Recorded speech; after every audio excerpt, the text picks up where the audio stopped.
Il y a deux types de solutions pour faire des directs en multicaméra. La première, c'est d'utiliser un mélangeur qui va vous permettre, comme la thème ici, de mélanger vos sources. Le problème, sans courant, sans ordinateur, ça ne fonctionne pas. Et la deuxième, allez vous faire foutre. Une toute nouvelle ère révolutionnaire du streaming qui rassemble tout dans une seule unité, la YOLOBOX Pro, le streaming du futur. Alors c'est vrai qu'il y a le mot YOLO dedans, ça fait un peu cacaille, mais vous allez voir que c'est du matériel de haut niveau. Dans une industrie du streaming complètement saturée avec 9 millions de personnes assises dans la même pièce, avec le même bureau, la même caméra, le même micro, sans bouger des heures et des heures par jour, la YOLOBOX Pro est une véritable révolution car elle permet beaucoup plus de flexibilité. Un peu comme au début de YouTube où tout le monde faisait des vidéos dans sa chambre, aujourd'hui les YouTubeurs nous emmènent partout dans le monde avec leurs vlogs.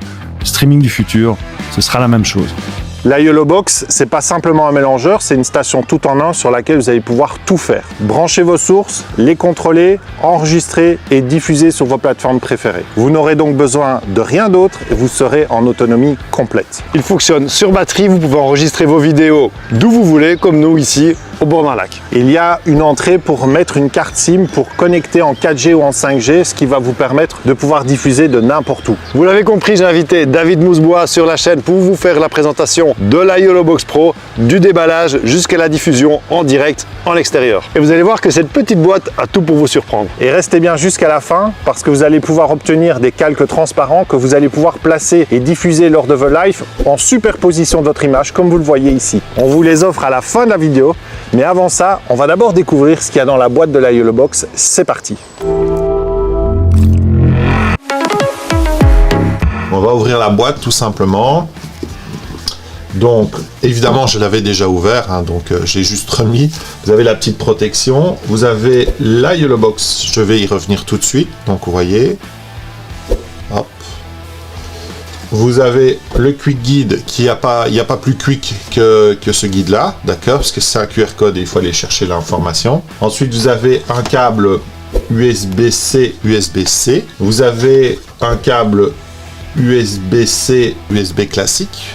Ça va vous permettre de recharger. Vous avez la petite, ce que nous on dit en Belgique, la petite Peanuts.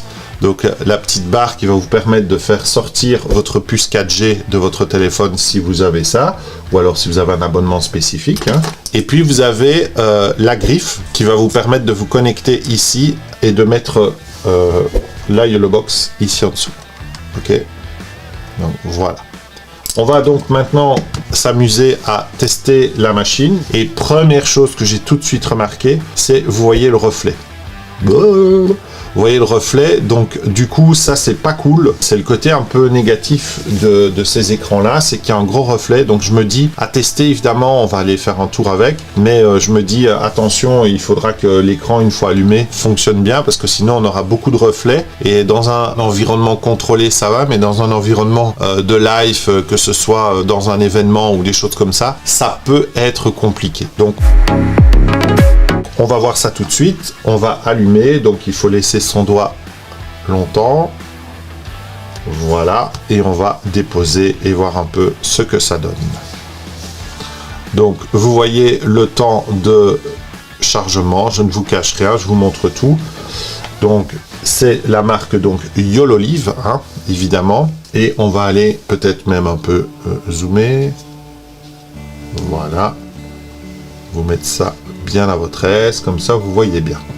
Voilà, donc connexion internet, alors il vous demande une connexion, si vous n'avez pas de connexion, et bien du coup vous faites sur le plus et vous vous connectez, mais normalement il devrait pouvoir se connecter chez moi. Donc vous avez deux possibilités, vous avez créé un live streaming ou créer un mode moniteur. Ça permet d'avoir un retour de toutes les caméras et depuis la dernière mise à jour, ça permet de connecter ou ça va permettre de connecter en tout cas la YOLOBOX à votre ordinateur et faire donc cette transformation des caméras en une webcam USB, ce qui va dire que la YOLOBOX va être reconnue par les logiciels et donc vous allez pouvoir l'utiliser y compris dans Zoom, dans vos réunions ou autres. Ok, donc je reviens sur la YOLOBOX et vous allez découvrir à l'intérieur donc ces deux modèles, mais on va d'abord revenir en arrière. Je vais aller vérifier les réglages. Donc il est à noter que quand on fait des lives, vos anciens lives avec les anciens réglages apparaissent ici. On va aller dans les réglages et donc vous allez voir que c'est très simple.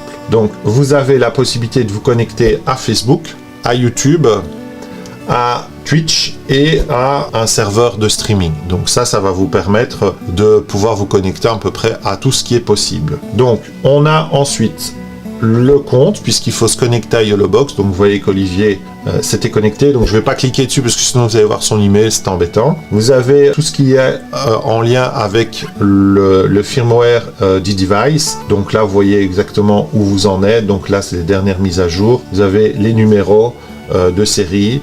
Vous avez la possibilité de changer de langage, mais là évidemment ne vous trompez pas, sinon vous allez avoir quelques soucis. Ensuite vous avez la possibilité de choisir l'endroit où vous faites les enregistrements. Donc ici sur la carte SD, vous voyez que j'ai mis une petite carte de 30 Go et on peut aller voir directement dedans ce qu'on a fait. Et ensuite on a la possibilité de faire la rotation d'écran. Rotation d'écran pourquoi? Parce que des fois on pourrait utiliser la croche qui est ici pour mettre l'écran dans l'autre sens, et donc ça permettrait de quand même voir l'écran à l'endroit. Vous avez ensuite la time zone, donc simplement on se place sur sa zone géographique. Comme ça, on est dans le bon timing. La capacité de pouvoir faire un update. Donc, on fait un update si on veut. On clique sur update.